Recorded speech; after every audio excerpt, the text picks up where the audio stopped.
So in turning on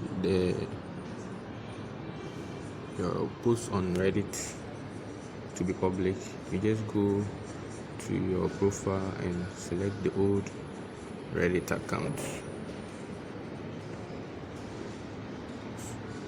To open, then you go to the preference at the top right corner.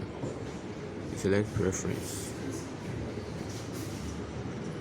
So another preference, you scroll down. You scroll down, you see privacy update, then you select the make my Reddit post public. After that, you save it. Click on the save option to save it.